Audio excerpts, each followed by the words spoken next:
কোরআন শরীফে লিখেছে হযরতে খিজির আলাইহিস সালাম। বলুন আলহামদুলিল্লাহ। শব্দটা খদির এসেছে, আমরা বাংলা থেকে কিতাব পড়তে গিয়ে দেখেছি খিজির বলেছে।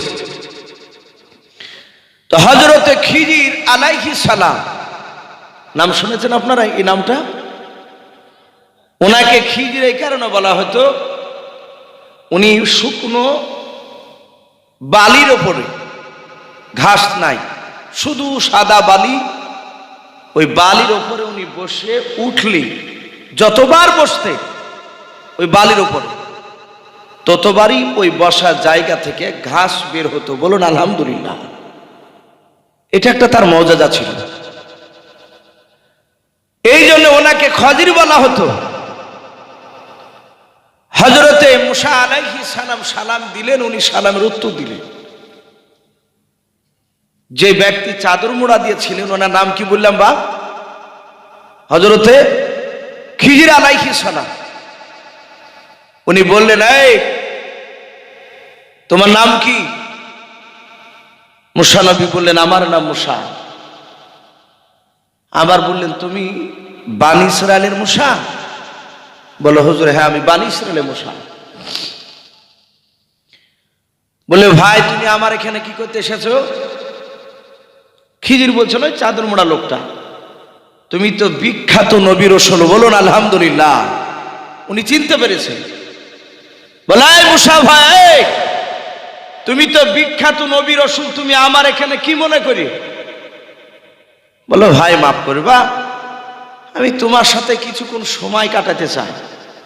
ওই যে আল্লাহ বলিয়েছে জ্ঞানীগুণী মানুষ, মুসা নবী দেখবে যে কোন দিক দিয়ে জ্ঞানী ও আমার ছিল, আমি একটু আপনার সাথে সফর করব, থাকবো, আমি ঘুরবো। তাহলে এরা টোটাল কজন হলো ভাই? তিনজন হলো। মুসা নবীর ছাত্র শাগিরাত বন্ধু ইউসা বিন নূন, এরা দুজনাই যে খিজিরের কাছে গিয়ে দাঁড়িয়েছে। তাহলে এদের দুজনার শিক্ষক উনি আল্লাহর কথা অনুযায়ী। ইউসা বিন নূন বলেন, ভাই মুসা, আমি তোমার পা থেকে মাথা পর্যন্ত তাইকে আমি দেখতে পাচ্ছি, তুমি আমার সাথে বেশিক্ষণ সময় দিতে পারবে না, আর আমি যে সব কাজগুলো করবো, এই মুসা তুমি বরদাস্ত করতে পারবে না। বলুন আলহামদুলিল্লাহ। এটা আগেই বলছেন ইউসা বিন নূন। কে? মুসা নবীকে খিজির আলাইহিস সালাম। মুসা নবী দেখলেন ঘুরিয়ে যদি চলে যায় তাহলে তো আল্লাহর কথা পরীক্ষাই হবে না। আর আল্লাহ যখন বলেছেন সত্য, দেখি জ্ঞানীগুণী কোন দিক দিয়ে। বলো, ভাই খিজির তুমি যা কাজ করবে আমার সামনে আমি সব মেনে নেব। বলো, ভাই যদি প্রতিবাদ করো? মুসা বললেন, ভাই প্রতিবাদ করলে আমাকে ওখান থেকে বাড়ি পাঠিয়ে দিও, আর নিয়ে যেও না। বলে, কথা পাকা? বলে, হ্যাঁ। মুসা নবীকে বলো, ভাই তাহলে আমরা টোটাল হলাম তিনজনাই। খিজির বলে, এই নদীর এই পারে আছে, ওরা নদী ধারিত কথা হচ্ছে। বলো, মুসা ভাই আমরা নদীর এই পার থেকে ওই পারে যাব, যাবা? মুসা নবী বলেন, যেখানে যাবেন সেখানে আমরা যেতে রাজি আছি। মুসা নবী বলেন, ভাই যাবেন কিসে, পার হবেন কিসে, যানবাহন নৌকা তো নেই। বলে, আল্লাহ ব্যবস্থা করে দিবে। উনি বলছেন। মুসা নবী বলে, দেখলাম, হঠাৎ করে দেখলাম নদীর ওই পার দিয়ে একটা নতুন নৌকা চলে যাচ্ছে মাঝিতে নিয়ে। ওই নৌকাটা বাবজি মাঝি নতুন তৈরি করে প্রথমে বাবজি শহীদ করেছে নদীতে, সেদিনই নামালছে। খিজির বলে, ওরে নৌকার মাঝি ভাই এই পারে এসো। বলে, ভাই কেন? বলে, আমাদের তিনজন আগে এপার থেকে ওই পারে পার করে দাও। মুসা নবী বলেন, আমি তাকিয়ে তাকিয়ে দেখিলাম ওই নৌকার মাঝে আর দ্বিতীয় বাবজি কোনো বাক্য বের করলো না, শব্দ বের করলো না। বলে, ভাই দাঁড়ানো। বলে, নৌকা ঘুরে নিয়ে এই পারে খিজিরের কাছে বাবজি চলে আসলো। নৌকার মাঝে হাসছে আর বলছেন, ওগো ভাই তাড়াতাড়ি চাপুন, আমি একটা নতুন দেশে যাব ব্যবসা করতে। এখান থেকে অনেক দূর রাস্তায় যাওয়া লাগবে আমাকে ব্যবসা করতে, আমি ভাড়া মারতে যাচ্ছি, তাড়াতাড়ি চাপুন, আপনাদেরকে নেমে দিয়ে তাড়াতাড়ি চলে যাব। খিজির মুসা নবীকে বলেন, ভাই তোমরা দুজনে চাপো, আমিও চাপো। তিনজনা চেপে গেলেন। নদী দিয়ে পার হতে হতে খিজির বলে, ভাই নৌকার মাঝি, আমরা তিনজনে আছি, বলো তুমি কত টাকা নিবা পার করতে, ভাড়া ক টাকা লাগবে বলো। নৌকার মাঝি মুচকে হাসি দিয়ে বলো, হুজুর 1 টাকাও ভাড়া তিনজনার লাগবে না, শুধু একটু আমার জন্য দোয়া করবেন, যেন নৌকা থেকে যেন আল্লাহ আমার রুজিতে বরকত দেয়। বলুন আলহামদুলিল্লাহ। তাহলে নিশ্চয় মহব্বত কতটুকু। মুসা নবী দেখলেন নৌকার মাঝে বড্ড ভালো। হযরতে খিজির বলে, ভাই নৌকার মাঝি, এ তো নৌকা দেখছি একেবারে নতুন নৌকা। নৌকার মাঝে হাসতে হাসতে বলল, ভাই আমি আজকে নতুন তৈরি করে আমি এই নদীতে নামেছি, প্রথম ভাড়া মারতে যাচ্ছি। ইউসা বিন নুন নাই। খিজির বলেন, মুসা ভাই তুমি বসে কি দেখছো? বলে আপনার কথাগুলো শুনছি। খিজির বলে, ভাই নৌকার মাঝি, নৌকা সুন্দর হয়েছে। বলে হ্যাঁ। বলে তোমার কাছে কুড়াল জাতীয় কোনো জিনিস আছে কিংবা হাতুড় আছে কিনা বলো। বলে কুড়াল আছে। বলে কুড়ালটা দাও। কাটকাটে কুড়াল বলি না আমরা। হযরতে মুসা নবী চিন্তা করে, নদীর মাঝখানে কুড়াল আবার কি করবে এই মওলানাও? এই লোকটা কুড়াল কি করবে? এই জ্ঞানে গুণে মানুষটা কেন কুড়াল নেবে? নৌকার মাঝি বলল, হুজুর ওই দেখেন কুড়াল। কুড়ালটা মাঝি বাপজি নিয়ে এসে ওই খিজিরকে দিয়ে দিলেন।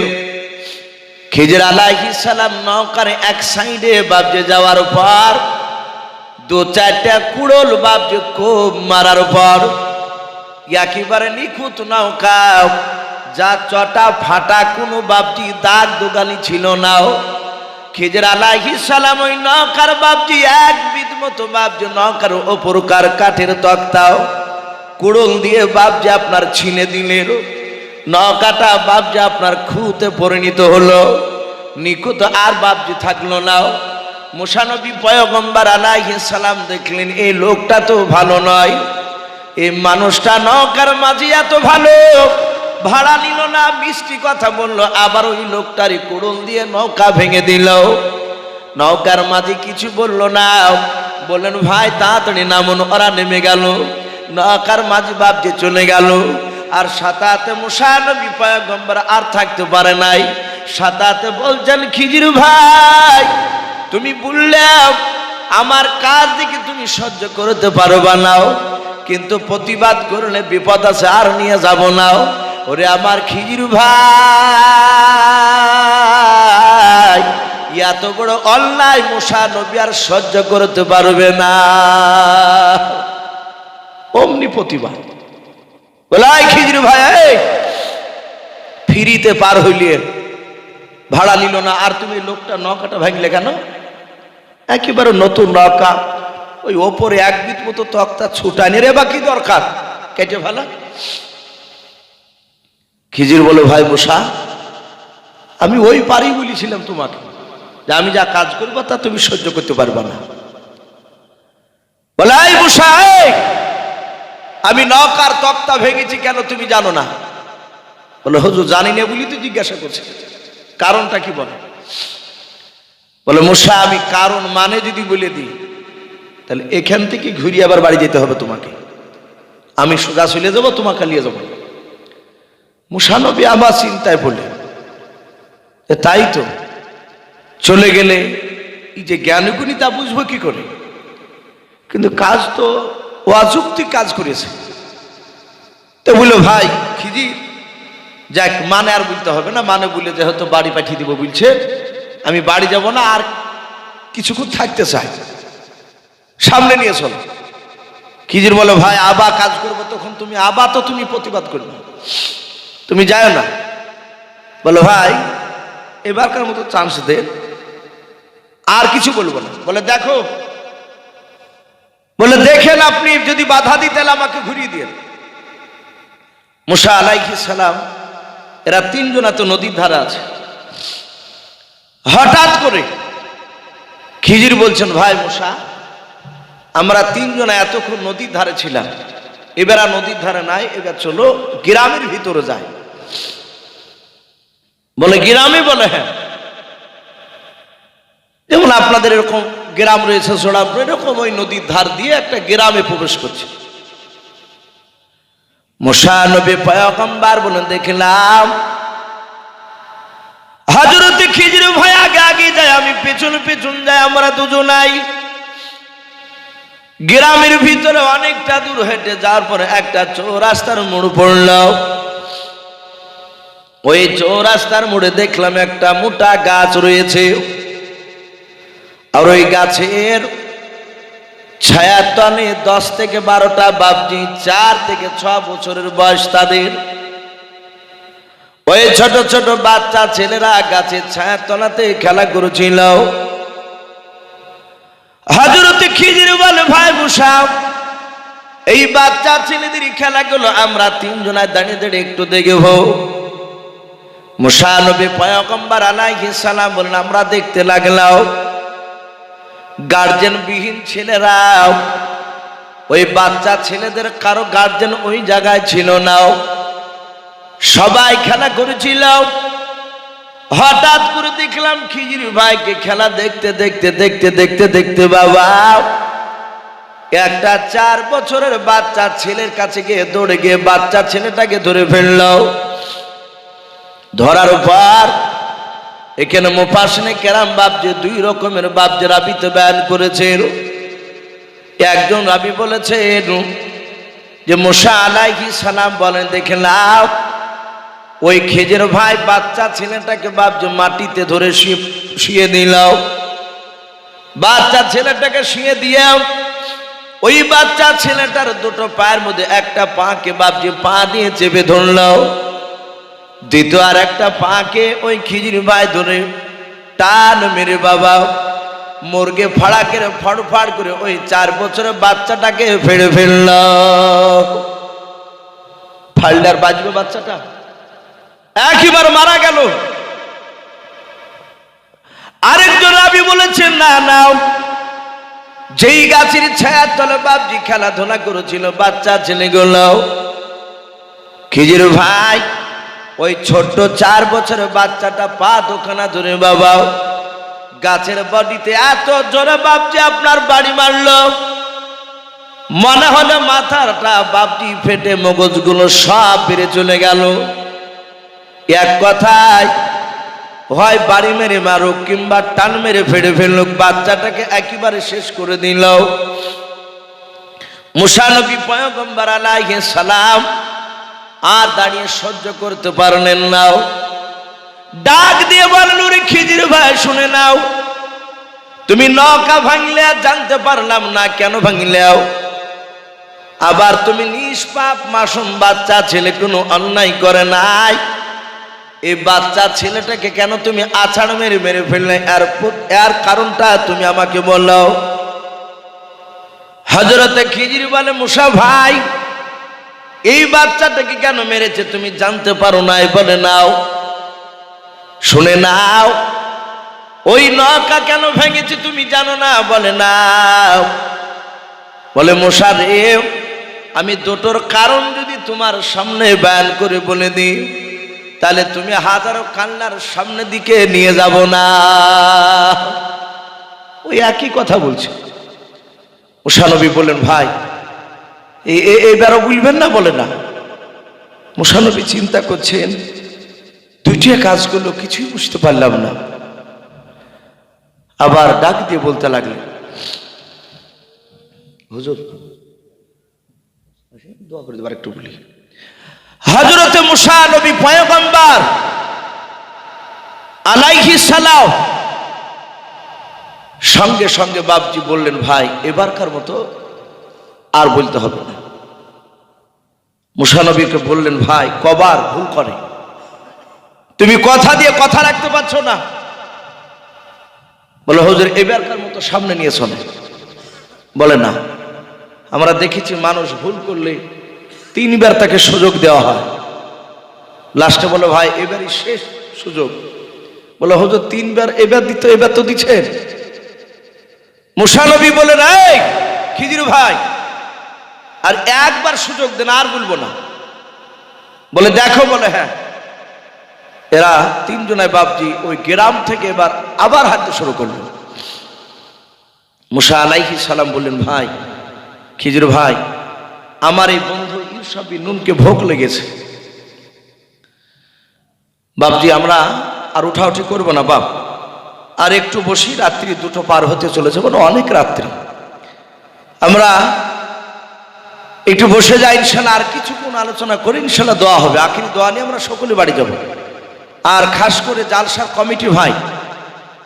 কমিটি ভাইদেরকে অনুরোধ করবো, ভাই আপনারা যে যেখানে থাকুন না কেন, এখন আর দায়িত্ব আর পালন করা লাগবে না, যেহেতু বাজারঘাটে মানুষ ফাঁকা হয়ে গেছে। তা আমি কমিটি ভাইদেরকে বলবো, ভাই আপনারা ঘুমিয়ে না থেকে যদি কেউ শুয়ে থাকেন তাহলে তাড়াতাড়ি উঠে এসেন, এসে আমরা সকলেই বসে শেষ মোনাজাতে একটু শরীক হবে ইনশাআল্লাহ। ভাই যারা রাস্তায় ঘোরাফেরা করছেন আমি তাদেরকে বলবো, কমিটি ভাই আপনারা তাড়াতাড়ি আসুন। আমি বলছিলাম যে হযরতে মুসা নবী পয়গম্বর আলাইহিস সালাম বললেন, হুজুর আমার এই মুরিদ শিক্ষক ছাত্র বন্ধুকে অনেকক্ষণ আগে ভোগ লেগেছে, আমাকেও লেগেছে, তো দয়া করে একটু খাবারের ব্যবস্থা হবে না এই গ্রামে? নিশ্চয় আপনার এলাকা। খিজির বলল ভাই তাহলে দাঁড়াও দেখি, খাবার তার আমাদের কাছে নাই, বাড়িতে কেউ দিচ্ছে কে দেখি। খিজির ভাই প্রতিটা বাড়ির দরজাতে সালাম দেয় আর খাবার চায়। বেশ কয়েকটা বাড়িতে ঘুরলে একটা বাড়িওয়ালা বাপজি এক মুষ্টি খাবার দিল না, সবাই বলছে নাই, খাবার নাই। খিজির বললেন ভাই গ্রাম খুঁজতে খুঁজতে একদম শেষ হয়ে গেল, একটা জঙ্গল মাঠ পড়েছে। খিজির বলছেন ভাই মুসা মাফ করবা, খাবার দিল না, তা আমি কি করব, খাবার নাই। তো মুসা নবী বলেন এমন এলাকায় থাকেন যে একটা লোকের কাছ থেকে খাবার ম্যানেজ করতে পারলেন না, আপনি আমার এলাকায় যাইন, কত খাবার খাবেন আমি নিয়ে দিব আপনাকে। বলে ভাই আমাকে না দিলে আমি করব কি, সবর করো। মুসা নবী তার বন্ধুকে বলেন ভাই তুমিও সবর করো, ইমানদারদের ধৈর্য ধরা ছাড়া তো কোনো রাস্তা নাই। হযরতে মুসা নবী পয়গম্বর আলাইহিস সালাম সঙ্গে সঙ্গে আপনার বলা হয়েছে, উনি বলেন যে খিজির সালাম মাঠ দিয়ে চলতে লাগলেন, আমরা চলতে লাগলাম। অনেক দূর মাঠ দিয়ে যেতে যেতে দেখলাম হযরতে খিজির ভাই বাপজি জঙ্গলের কাছে গিয়ে রাস্তার ধারে বাপজি দাঁড়িয়ে গেলেন। হযরতে মুসা নবী বলেন হুজুর আপনি এখানে কেন দাঁড়ালেন বলেন। খিজির বলে মুসা ভাই জঙ্গলে তুমি কিছু দেখতে পাচ্ছ তাকে বলাও। হযরতে মুসা নবী বলেন আমি জঙ্গলের ভিতরে তাকে দেখলাম একটা ঘর দেখতে পাওয়া যাচ্ছে। বলে মুসা ভাই ওই ঘরটা তাড়াতাড়ি বলো বিরান ঘর না মানুষ বাস করা ঘর। মুসা নবী বলেন ঘরটা দেখলাম জঙ্গল বেঁধে গিয়েছে, ওই ঘরের দেওয়ালে ছাদে দেখছি জঙ্গল বেঁধে গিয়েছে, এ ঘরে মানুষ বাস করা সম্ভব নয়, এ ঘরটা বিরান ঘর। হযরতে খিজির বলে মুসা ভাই বলো ওই ঘরের সামনে একটা পাঁচিল দেখতে পাওয়া যাচ্ছে, ওই পাঁচিল কি কি তুমি দেখতে পাচ্ছ? বলো হুজুর আমিও দেখতে পাচ্ছি। ওই খিজির বলে মুসা ভাই বলো ওই পাঁচিলটা বেঁকা না সোজা, একটু ভালো করে তাকে বলো। মুসা নবী বলেন হুজুর ওই যে ঘরের সামনে যে পাঁচিলটা দেখতে পাওয়া যাচ্ছে বেঁকা হয়ে আছে, সোজা পাঁচিল নয়। খিজির বলে মুসা ভাই আমরা তিনজনা 1 ঘন্টা ধরে যদি আমরা মেহনত করি, ওই পাঁচিলের কাছে গিয়ে যদি কাজ করি, পাঁচিলের কাছে 1 ঘন্টা মতো মেহনত করলে বেকা পাঁচিলটা সোজা হয়ে যাবে। ওরে মুসাফ, চলো আমরা তিনজনাই পরিশ্রম করে বেকা পাঁচিলটাকে সোজা করে দিই। মুসা নবী বলছেন এর ওষুধ আছে। গোটা গ্রাম ঘুরে 1 মুষ্টি খাবার দিল না এই দেশের লোক। আর এই জঙ্গলে ভূত বাস করা ঘরের পাঁচিলকে বুঝে চলো সোজা করি কি। মুসা নবী বললেন ভাই এরা তো খাবার দিল না, ও অযথা কেন আপনি পাঁচিল সোজা করতে যাবে? খিজির বলে এই মুসা, তুমি আমার ছাত্র না? তোমরা তো আমার কাছে ইলম শিখতে এসেছো, আমি এখন যা বলবো তাই তোমাদেরকে হুকুম মানা লাগবে। মুসা নবী বললেন তা কথাটা খারাপ বলেননি, ঠিকই বলেছে, এখন আপনি যা বলবেন তাই তো শুনতে বাধ্য আমরা। মুসা আলাইহিস সালাম ঈসা বিন নুন এরা দুজনাই খিজির সহ তিনজনাতে কাদা টাদাকে সাইনে শুনিয়ে বাবজি ওই বেকা পাঁচিলটাকে সোজা করলেন। সোজা করার পরে খিজির বলছেন ভাই চলো। আর যাহাতে পাঁচিল সোজা হয়ে গেছে, মুসা নবী অমনি ঘুরিয়ে খিজিরের ডান হাতকে ধরে বলছে হুজুর আর পাপ তুলবেন না ওদিকে। বলে কেন ভাই? বলে সোজা হয়ে 3টা কাজ করেছেন, 3টা কাজের ব্যাখ্যা করেন। এই যে বেকা পাঁচিল আপনি সোজা করে নিলেন, ওই বাচ্চা ছেলেকে আছাড় মেরে মেরে ফেলাচ্ছে। নতুন নৌকা মাঝিটা সাদা সিধে ভালো লোক, ভাড়া নিল না, আর ওই লোকটার কুড়হল নিয়ে আপনি ওই নৌকার 1 দিক মতো তক্তা কেটে দিয়েছে। এই 3টা কারণ আপনাকে ভুলিয়ে এখান থেকে আপনি ওদিকে যান। খিজির বলছে ভাই মানে বুলি দিলে আর লিয়ে যাবো না। বলে যাবই না তো আপনার সাথে, তো আপনি কি করিয়ে আর লিয়ে যাবেন আমাকে? বলেন 3টা মানে বলে। হযরতে খিজির আলাইহিস সালাম বাবা মুসা নবীকে বলেন মুসা ভাই শুনে নাও, ওয়ামা ফালতুহু আন আমরি। কোরআন শরীফে বাপজি কথাটা এসেছে। খিজির বললেন ওয়ামা ফালতুহু আন আমরি। ওরে মুসা ভাই আমি 3টা যে কাজ করেছে শুনে নাও, ওই কাজ 3টা আল্লাহর হুকুমে করেছে, বলুন সুবহানাল্লাহ। এখান থেকে মুফাসসিরে কেরাম উলামায়ে কেরাম বলেছেন বাবা যারা নবী রাসূল হবে তারা আল্লাহর বিনা অনুমতিতে কোনো কাজ করবেন না। আর ওই খিজির বলেছিলেন মুসা ভাই ওমা ফালতুহু আন আমরি, আমি 3টা কাজ করেছি, আমি আল্লাহর হুকুমে যে কাজগুলো করেছি। এখান থেকে উলামায়ে কেরাম মুফাসসিরে কেরাম বলেছেন খিজির উনি একজন বিখ্যাত নবী ছিলেন, বলুন আলহামদুলিল্লাহ। ওর কথা অনুযায়ী বোঝা যাচ্ছে তিনি নবী ছিলেন। খিজির বলে মুসা ভাই ওই নৌকাটা কেন ভেঙেছি তুমি জানো না? বলে নাও। ওরে মুসা ভাই ওই নৌকার মাঝিকে তুমি চেনো বেশি না আমি বেশি চিনি, তুমি বলো। মুসা নবী বললেন খিজির ভাই যেহেতু আপনার কথা শুনে নৌকা ওই পার থেকে এই পারে নিয়ে আসলো, নৌকার মাঝির কাছে ভাড়া দিতে বললেন কিন্তু ভাড়া নিল নাও। আমার চেয়ে আপনার সাথে বন্ধুত্ব আছে, পরিচয় আছে। খিজির বলে ভাই মুসা তাহলে তুমি জানো না? বলে নাও। ওরে মুসা ওই নৌকার মাঝি অত্যন্ত গরিব মানুষ, বলে হ্যাঁ, তার জীবিকা নির্বাহ হয় ওই নৌকার উপরে। ওরে মুসা ওই নৌকাটা নতুন নৌকা নদীতে ফেলেছে আজকে, এটা আমি ভালো জানি। নৌকাটা নিকট নৌকা এটাও আমি জানি, কিন্তু মুসা তুমি জানো না ওই নৌকা আমাদেরকে পার করে যেই দেশে যাচ্ছে ভাড়া মারতে? বলে হ্যাঁ, ওই দেশে আজকে 15 দিন আগে একটা নতুন বাদশা হয়েছে। ওই বাদশা এত বড় বেয়াদব, এত বড় বেয়াদব, অন্য দেশের নৌকা যদি ওর দেশে এরিয়াতে যদি চলে যায় জোর করে নৌকাটা ওই মালিকের কাছ থেকে কেড়ে নেয়, নৌকার মাঝির কাছ থেকে নৌকা কেড়ে নিয়ে নৌকাটা দেখবে খুঁত না নিখুঁত নৌকাও।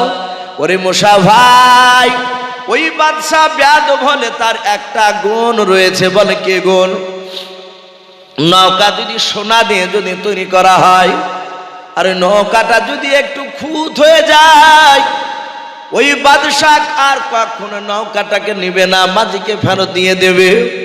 ওরে মুসা, এই নৌকাটা যখন লোকটার কাছ থেকে যখন কেড়ে নেবে আর পাবে নাও, কারণ নৌকাতে কোনো দাগ দোগালি খুঁত নাই। ওরে মুসা, আমি নৌকার ওপরে একটু আমি এক বিদ মতো তক্তা কেটে দিয়েছি। নৌকা যখন চিরুনি তল্লাশি চালিয়ে দেখবে খুঁত আছে কিনাও, দেখবে এক বিদ মতো নৌকার তক্তা ভাঙা আছে। এ তো নিখুঁত নৌকা নয়, খুঁত হয়ে আছে। আর ওই বাদশাহ নৌকার মাঝির কাছ থেকে আর নৌকা কেড়ে নেবে না। বলুন সুবহানাল্লাহ। এই মুসা বলল, আমি কাজটা ভালো করেছি না খারাপ করেছি বলো? মুসা নবী বলেন, হুজুর আপনি কাজটা বড্ড ভালো করেছেন। বলে মুসা, তাহলে নৌকাটা আমি খারাপ করি নাই, ভালো করেছি? বলে হ্যাঁ। ওরে মুসা বলো, তুমি তো জানতে পারো নাই ওই মাসুম বাচ্চা 4 বছরের বাচ্চাটাকে গাছে আছাড় মেরে কেন মেরে ফেললাও? তোমার প্রশ্ন জাগছে? বলে হ্যাঁ। ডাক দিয়ে বলেন, মুসা ওটা আমি আল্লাহর হুকুমে আমি মেরেছি। বলে কেন মানলেন? কেন আল্লাহ আপনাকে হুকুম দিয়েছেন বলুন? ডাকে দিয়ে বলে, মুসা শুনে নাও, ওই বাচ্চা ছেলেটা তার বাপ মা হচ্ছে ইমানদার আল্লাহওয়ালা।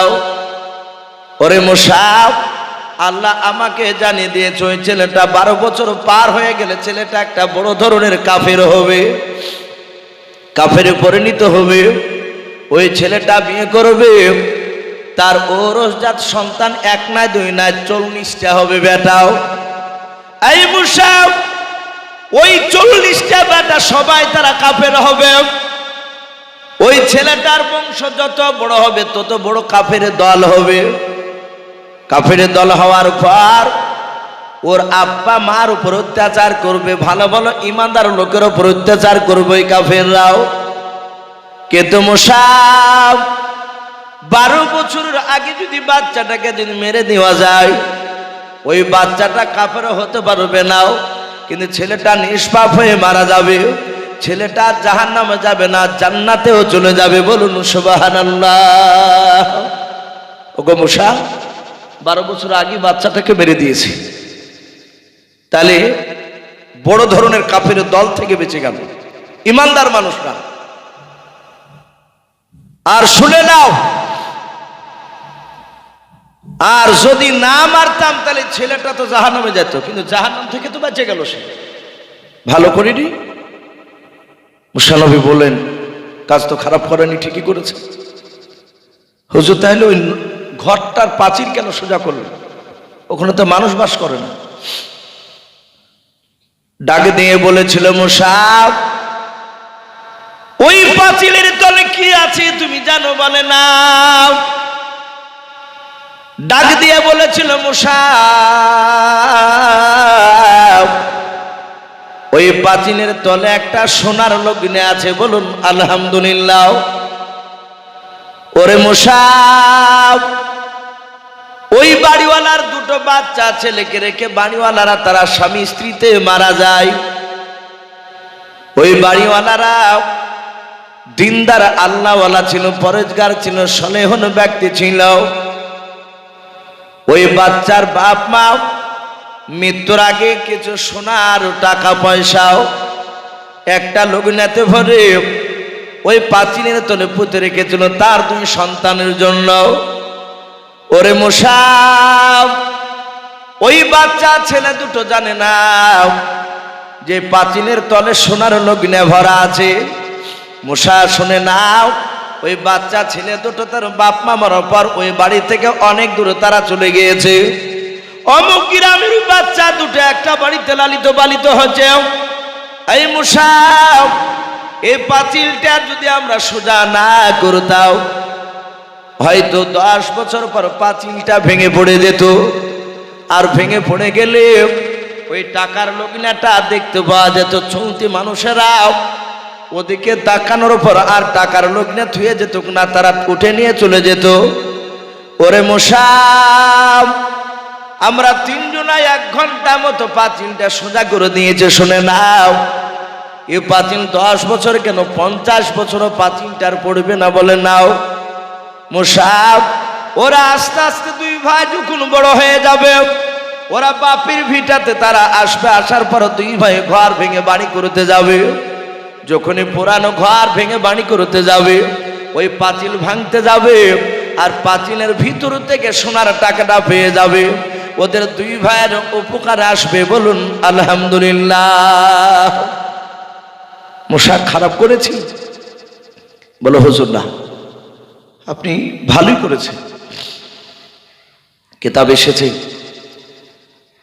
মুসা আলাইহিস সালাম খিজিরে হাত ধরে কাঁদতে লাগলেন, বলে হুজুর ভুল করেছে, মানে জানতেছি, এবার সামনের দিকে নিয়ে চলুন।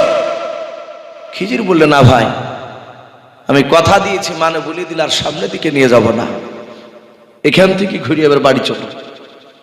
আপনার আমার রাসূল সাল্লাল্লাহু তাআলা আলাইহি ওয়াসাল্লাম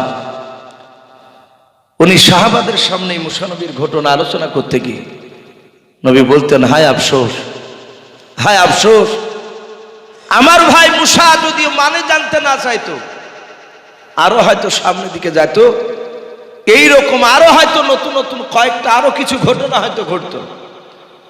শেষের বেলায় মানে জানলে তো উনি বলতেনই। মুসা নবী না জিজ্ঞাসা করলে আরো কিছু অজানা জিনিস আমরা জানতে পারতাম। ভাই মুসা আলাইহিস সালাম বললেন, হুজুর আর নিয়ে যাবেন না? বলেন না। এরা ঘুরে এসে নদীর ধারে আসলে খিজির বললেন, ভাই মুসা তাকে দেখুন, ওই দেখেন একটা পাখি ওপর থেকে উড়ে এসে নদীতে আসছে। ঝাঁপ দিল, পানি থেকে বাপটি ছুটে করে পাখিতে পানি নিয়ে চলে গেল। খিজির বললেন, ভাই নদী থেকে পাখিটা কি নিল? বলে পানি খেলো। ক ফুটা? বলে 1 ফুটা। বলে মুসা ভাই, এই নদীর পানি কি কমলো? বলে না ভাই। বলে মুসা, তোমার আমার ইলম নিয়ে বড়াই করা যাবে না, গর্ব করা যাবে না। সমুদ্রে যেমন 1 ফুটা পানি পাখিতে খেয়ে ওর পানি কমে না, আল্লাহর কাছে প্রচুর জ্ঞান আছে। তোমাকে আমাকে ওই পানিটা ভাগ করলে 70 ভাগ করে যে জাররা হয়, তার চেয়েও কম আল্লাহ তোমাকে আমাকে ইলম দান করেছে, বলুন আলহামদুলিল্লাহ। তাই শুনে না মুসা, কখনোই জানে ওই বলবা না যে আমি বড়। এখন কেতাব এসেছে বাপজি কথাটা, তাহলে মুসা নবী চেয়ে কি উনি বড়? আল্লাহ রাসূল বলেছেন, মুসা নবীকে যে জ্ঞান আল্লাহ দান করেছিলেন, সেই জ্ঞানটা ওই খিজির আলাইহিস সালামকে আল্লাহ দান করেনি। আর খিজির আলাইহিস সালামকে যে ইলমটা দান করেছিলেন, সেই জ্ঞানটা আমার মুসা নবীকে দিয়েছিলেন না, বলুন আলহামদুলিল্লাহ। তাই ভাই আমি প্রতিটা বাপজি ভাইদেরকে বলবো, আমরা অহংকার তাকাব্বুর করব না। আল্লাহ যেন আমাদের সকলকে যেন হেফাজত করুন, বলুন আল্লাহুম্মা আমিন। আমার পূর্বেকার বক্তাদের মুখ থেকে আপনারা অনেক দামি দামি কথা শুনেছেন। ভাই আমরা হয়তো সারা রাত্রি জালসা অনেক জায়গাতে করি, মুসলিমে কয়েকজন লোক বসে থাকে, তারা হয়তো ভাবে যে কখন দোয়া করবে, কখন দোয়া করবে। কিন্তু এই রাত্রিটা বাপজি আল্লাহ রাব্বুল আলামিন আমাদেরকে ঘুমের জন্য আল্লাহ দান করেছে। রাত্রিটা একটা বড় নিয়ামত। আমাদের হাতে দেশে প্রথা হয়ে গিয়েছে, অনেক জায়গাতে আছে দিনের বেলা জালসা হয়, কিন্তু আমাদের দিকে প্রথা নেই। আলহামদুলিল্লাহ আপনাদের দোয়ায় আমি যে মাদ্রাসা পড়াই, ধনাইপুর ওহারপাড়া, গত বছর থেকে বাপজি 2 বছর থেকে দিনের বেলা জালসা শুরু করেছি। জোহরের পর থেকে প্রধান বক্তা তোলা হয়। আলহামদুলিল্লাহ ওই এলাকাতে দিনের বেলাতে যা লোক হচ্ছে, তা রাত্রিরে তার 4 ভাগের 1 ভাগও হয় না। আমরা জায়গা দিতে পারিনি, অনেক জায়গায় আছে। যেমন আগামী পরশু বাপজি মেদিনীপুর, পূর্ব মেদিনীপুর, এই কারি রিয়াজতুল্লাহ সাহেবের আমি যাব, ওখানেও দিনের বেলা থেকে বাপজি প্রোগ্রাম শুরু। অনেক জায়গাতে হচ্ছে। তো যাই হোক, আলোচনা হয়তো আমরা করি। বহু আল্লাহর বান্দা আছে তারা এখনো বাপজি গোপনে জিকির করে, অনেকেই, আমরা হয়তো অনেকে জানি না। এবার যদি তারা বাড়ি থেকে যদি জিকির করে, তারা যদি ইবাদতে লিপ্ত থাকে, আর আওয়াজকে তাদের কানে ধাক্কা লাগলে আল্লাহ মাফ করুন, আল্লাহ যেন কিয়ামতের ময়দানে যেন আমাদেরকে এই প্রশ্ন যেন না করে। বলুন আল্লাহুম্মা আমিন। তার ব্যাঘাত ঘটলে আমাদের কত হিসাব লাগবে।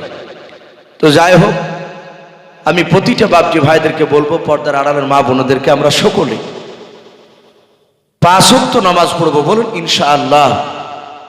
5 ওয়াক্ত নামাজ বাপজি বক্তব্য যাই করি না কেন, সারমর্ম হচ্ছে নামাজ পড়া। পিতামাতা বেঁচে থাকলে পিতামাতার সেবা করা, খিদমত করা, পাড়ার প্রতিবেশীর সাথে বাপজি সৎ ব্যবহার করা, আর হালাল হারামের দিকে লক্ষ্য করে হারামকে ছেড়ে দিয়ে হালালকে বাপজি গ্রহণ করা। তাই তো নাকি? মদ যদি খান, মদকে বাপজি ছেড়ে দিতে হবে। আমরা বিড়ি, নিশা জাতীয় জিনিস বাপজি আমরা ইনশাল্লাহ ছেড়ে দেওয়ার চেষ্টা করব। এখন মানুষ আমরা অনেকেই নিশাতে লিপ্ত হয়ে যাচ্ছে। আল্লাহ আমাদেরকে হেফাজত করুন। খাস করে বলবো ভাই, মদ খুব মারাত্মক জিনিস। আমাদের মুসলমান ঘরের ছেলেরা গোপনে বহু মদ খাচ্ছে। পাড়াতে দেখতে না পাইলেও মাঠে ধারে রাস্তা থাকলে দেখা যায় রায়ের ভুঁয়ে, গমের ভুঁয়ে, গম রায় কাটার পর দেখা যায় বড় বড় বাপজি বোতল ভুঁয়ে পড়ে থাকে মুসলমান এলাকায়। অথচ এলাকায় হিন্দু ছেলে নাই। তাহলে জানতে হবে যে আমাদের ঘরের সন্তানরা যে ওখানে লুক করে খাচ্ছে। ভাই, রাসূল বলেছেন মদ খোরে দোয়া আল্লাহ কবুল করে না। আর যে পৃথিবীতে মদ খায়, সে পৃথিবীর এমন কোন নিকৃষ্ট কাজ নাই যে সে কাজটা করতে পারবে না। তার দ্বারাই যে হবে না তার কোনো মানে নাই। তাই বাপজি ভাইদেরকে বলবো, আমরা একেবারে তওবা করব, কেউ খাবো না। আমরা নিশা জাতীয় জিনিস আমরা খাবো না। বলুন ইনশাআল্লাহ। আগামীতে বাপজি রমজান মাস আসছে, আমরা এখন থেকে প্রস্তুতি নিব, এখন থেকে দোয়া করব। আল্লাহ রাসূলের রজব মাসে দোয়া করতে, হে আল্লাহ তুমি রজব মাসে বরকত দাও, শাবান মাসে বরকত দাও, ও বাল্লিগিনা ফি রমাদান। এবং লাস্টে বলতেন, হে আল্লাহ তুমি আমাকে রমজান পর্যন্ত আমাকে নিয়ে চলো। আমরা রমজান মাসের জন্য বাপজি প্রস্তুতি নেব। আমরা এখন থেকে ওয়াদা করব, আমরা একটা রোজাও বেঁচে থাকতে আমরা ইনশাআল্লাহ ভাঙবো না। বলুন ইনশাআল্লাহ। বলুন ইনশাআল্লাহ। আল্লাহ যেন আমাদের সকলকে যেন কোরআন এবং সুন্নাত অনুযায়ী চলা তৌফিক দান করুন। বলুন আল্লাহুম্মা আমিন। আচ্ছা, এখানে জালসার কমিটি লোক আছেন, একটু হাত তুলুন তো, কারা কারা? সুবহানাল্লাহ, একটাও নাই। বারবার করে আমাকে যে দুজন নিয়ে আসছিলেন, হুজুর একটু বলেন যে কমিটি ছেলেরা জালসা যারা দিচ্ছে তারা নামাজ পড়ে না। তাহলে তাদেরও তো দুজনা থাকা দরকার ছিল এখানে, ওরাও তো নাই। তাই আমি কমিটি ভাইদেরকে বলবো, ভাই জালসা দিচ্ছেন ভালো কাজ, কিন্তু আমরা নামাজ পড়বো। নামাজ পড়লে লোকেরা জানবে যে যুবক ছেলেরা জালসা দিচ্ছে, পরিশ্রম করে এরা নামাজ পড়ছে, এরা একটু ভালো হয়েছে। তা আমি কমিটি ভাইদেরকে বলবো, ভাই তোমরা যে যেখানেই থাকো না কেন, তোমরা ইনশাআল্লাহ ফজর থেকে নামাজ পড়বা, যেন এলাকার লোক বুঝতে পারে যে তোমরা নামাজ পড়ছো। আল্লাহ আমাদের সকলকে, বাপজি ভাই মা বোনদের সকলকে কোরআন এবং সুন্নাত অনুযায়ী আমল করা তৌফিক দান করুন। বলুন আল্লাহুম্মা আমিন। সকলকে 5 ওয়াক্ত নামাজ আমাদের দ্বারা আল্লাহ আদায় করে নিন। বলুন আল্লাহুম্মা আমিন। ভাই, এ বলে আমার বক্তব্য আমি শেষ করছি। বলার মধ্যে, ভাষার মধ্যে যদি ভুল হয়ে যায়, সকলে ছোট ভাই কিংবা ছোট ছেলে সব ক্ষমা করবেন। এ বলে আমার বক্তব্য শেষ করলাম। ওয়া আখিরি দাওয়ানা আনিল হামদুলিল্লাহি রাব্বিল আলামিন। ভাই দোয়া, আজকে জালসার সভাপতি, হয়তো মানুষ সামনে বসে রেখে বাপজি তার প্রশংসা করা ঠিক নয়, তবু বলতে বাধ্য হচ্ছি। বাপজি আমি দেখেছি আগামী শুক্রবার, বৃহস্পতিবারে বাপজি আপনার ওই মেদিনীপুরে থাকবো, কারি রিয়াজতুল্লাহ সাহেব আমি, আবার তারপরের দিন এসে আবার ওই লক্ষ্মীপুর আপনার ওখানে জালসা আছে, হুজুর সভাপতি আছে। আমি দেখেছি বহু জায়গায় অনেক লোককে সভাপতি দেখতে পাওয়া যায়, ওই 2-3 ঘন্টা থেকে টুক করে কখন পালিয়ে যায়। একটা লোককে খাড়া করে দেয়, দিয়ে আপনার সে ছটা মান নাই, সভাপতি কই বলে বাড়ি চলে গেছে, 1-1 ঘন্টা থেকে চলে যায়। কিন্তু আলহামদুলিল্লাহ কারি সাহেবকে দেখেছি, ওনার এটা শ্বশুর গ্রাম বলে যে বসে আছে তা নয়, যেখানেই থাকে একদম পুরো শেষ পর্যন্ত আলহামদুলিল্লাহ বসে থাকে, একমাত্র বড় কঠিন অসুবিধা না হলে। এবং উনি বসে থাকলে, জালসা সভাপতি থাকলে জালসাটা আলহামদুলিল্লাহ মানায়। আর জালসাতে যোগ্যত মানের আলেম, যোগ্যতম সভাপতি না থাকলে জালসা মানায় না। আল্লাহ ওনাকে কবুল করুন, বলুন আল্লাহুম্মা আমিন। ওনাকে একটু হয়তো উনি দোয়া করবেন, ওনাকে দোয়া করার জন্য অনুরোধ করবো, দোয়া করবেন। ভাই জালসার অশেষ ধন্যবাদ। আজকের যে সমস্ত ওলামা ইকরাম আমাদের সামনে বক্তব্য রেখেছেন, আশা করি সবাই আমাদের ভালো লেগেছে। এই ভালো লাগার নাম কিন্তু দিন নয়, বেশক ভালো বলার, ভালো শোনার, ভালো জানার নাম নয়, মানার নাম। যেমন আজকে একটা প্রশ্ন করা হলো শেষে যে জালসা কমিটির কজন আছেন হাত তুলুন, বরং লাভ কি হবে? লাভ কি হবে? মসজিদে কিছু টাকা হয়েছে, এটাই লাভ, তাই না? আর যারা দিল তাদের লাভ। তাদের লাভ কি হবে যারা জালসা দিল? অতএব ভাই, ইসুফ ভাই তো বললেন যে জালসা করা ভালো, সবাই বলবে ভালো, কিন্তু যদি না মানি, আল্লাহর হুকুম আদায় যদি না করি, তো সব আমাদের বরবাদ। তা আল্লাহ সকলকে করার পড়ার তৌফিক আল্লাহ দান করুক, সকলে বলে আল্লাহ। একটা হিসাব শোনাই, তারপরে দোয়া করবে ইসুফ ভাই ইনশাআল্লাহ। আজকের কারি রিয়াজতুল্লাহ সাহেব যে সমস্ত আদায় করেছেন, নগদ 48,540 টাকা।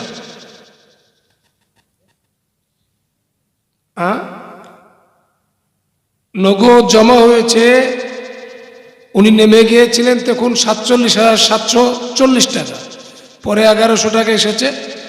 একটা জাদু দারোগা 100 টাকা দিয়েছে, মবেরের স্ত্রী ডোপাড়ার 500 টাকা দিয়েছেন, আর একজন রিম্পা বিবি 500 টাকা দিয়েছেন। এখানে 1100 টাকা জমা।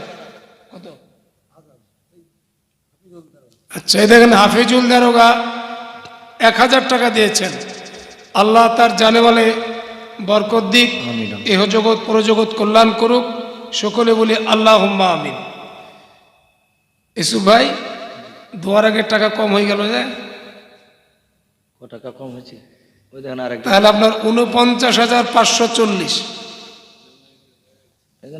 এই দেখেন হয়ে গেছে, মাশাআল্লাহ হয়ে গেছে, মাশাআল্লাহ। আল্লাহ কবুল করুন, আমিন। আল্লাহ হাফিজুল দারোগা 1,600।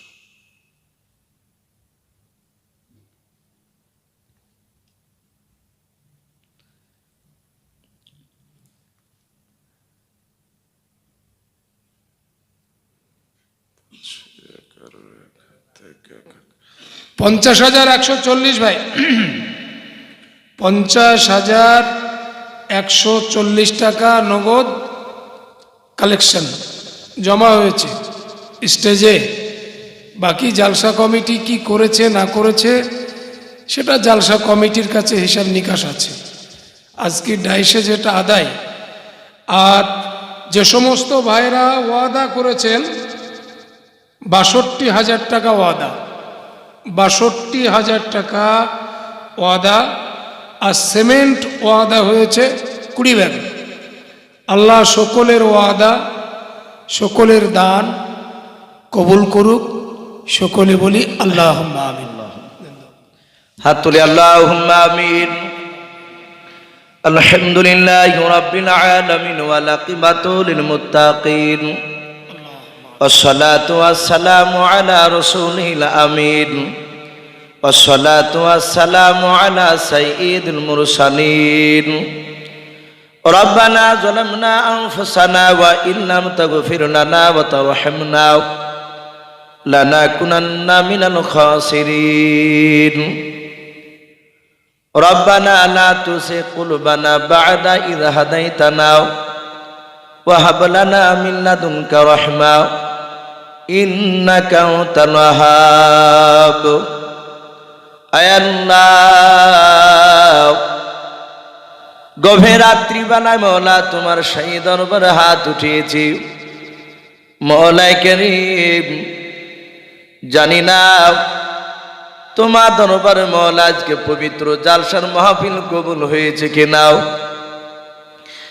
আয় আল্লাহ, দয়া মেহেরবান করে তুমি আমাদের সকলের মওলা সগীরা কাবিরা জানা জানা জাহিরি বাতিনি যাবতীয় গুনাহ করে ফেলেছি। আয় আল্লাহ, তুমি আমাদের সকলের জীবনের যাবতীয় গুনাহগুলো তুমি মাফ করে দাও। রব্বুল আলামিন, আজকে পবিত্র জালসার মাহফিল তুমি কবুল করে নাও। আয় আল্লাহ, এই জালসার যিনি এখন বর্তমান সভাপতির জায়গায় বসে আছেন মওলাও, তুমি কারি সাহেবকে মওলাও যোগ্য সভাপতি হিসাবে তুমি কবুল করে নাও। আয় আল্লাহ, বক্তা শ্রোতা সকলকে তুমি কবুল করে নাও। মওলাই কারীম, আয় আল্লাহ, এই জোড়ারপুর গ্রামের যুবক ছেলেরা কত মেহনত করে এই পবিত্র জালসার মাহফিল আয়োজন করেছে রে মওলাও।